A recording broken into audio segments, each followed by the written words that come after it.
Soil test చేయించండి.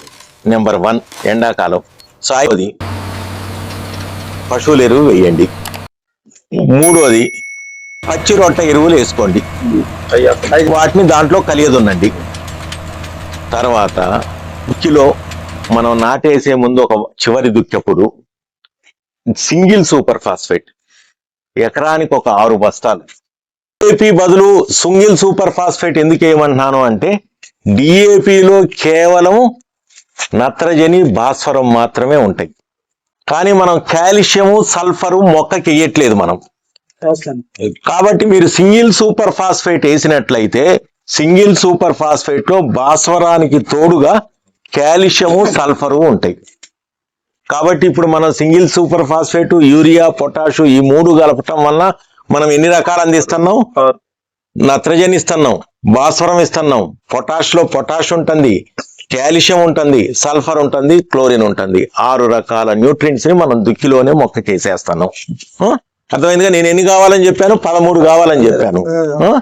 6 దుక్కిలోనే ఇచ్చేస్తున్నాం. భాస్వరం ఏంటంటే నత్రజని ఉందనుకోండి పక్కకి వ్యాప్తి చెందే గుణం ఉంటుంది, కిందకి పక్కలకి కిందకి వెళ్ళిపోతా ఉంటది. భాస్వరానికి ఏంటి? కదిలే గుణం ఉండదు. కాబట్టి ఎప్పుడు కూడా వేరు వ్యవస్థ ఎప్పుడు పైకి వెళ్ళుద్దా కిందకి వెళ్ళుద్దా? వేరు కిందకి వెళ్ళుద్ది. ఇప్పుడు కూడా భాస్వరాన్ని వేరు వ్యవస్థ కన్నా కిందకి ఉండేటట్టుగా చేయాలి. మనం చివరి దుక్కిలో వేసినట్టయితే అది కింద వెళ్ళి మనం మొక్క నాటేసినప్పుడు దాని వేరికి దగ్గరలో వేరికి కిందకి అందుబాటులోకి వస్తుంది అనమాట.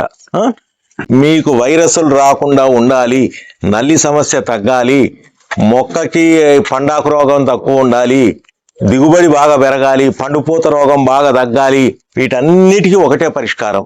మీరు సూక్ష్మ పోషక పదార్థాలని మొదటి నుంచి ఎన్ని ఎక్కువ సార్లు వాడగలిగితే అంత సమస్యలు తగ్గుతాయి మీకు. కాబట్టి మీరు మొక్క నాటేసిన తర్వాత 10 రోజుల నుంచి మొదలుపెట్టి ప్రతి 10 రోజులకు ఒకసారి మీరు న్యూట్రియంట్స్ పైన స్ప్రేయింగ్ చేస్తే మీకు అద్భుతమైన ఫలితాలు ఉంటాయి. మీరు అదిగాక ఇంకోటి మెగ్నీషియం ఒకటి ఉంది. సింగిల్ సూపర్ ఫాస్ఫేట్ లో కాల్షియం సల్ఫరే ఉంటాయి, మెగ్నీషియం ఉండదు. మెగ్నీషియం కూడా కావాలి మొక్కకి. కాబట్టి మీరు ఏం చేస్తారంటే ఫార్ములా 4 తో పాటుగా మెగ్నీషియం సల్ఫేట్ ప్యాకెట్లని కలిపి కొడితే మంచి అద్భుతమైన రిజల్ట్స్ ఉంటాయి. మనం మొక్కకు కావలసిన అన్ని రకాల పోషక పదార్థాలని అందించిన వాళ్ళం అవుతాం. ఆ వైరస్లు తగ్గి, పండుపూత రాలటం తగ్గి, పండాకు సమస్య తగ్గి, నల్లి సమస్య తగ్గి, దిగుబడులు పెరగటానికి అవకాశం ఉంటుంది.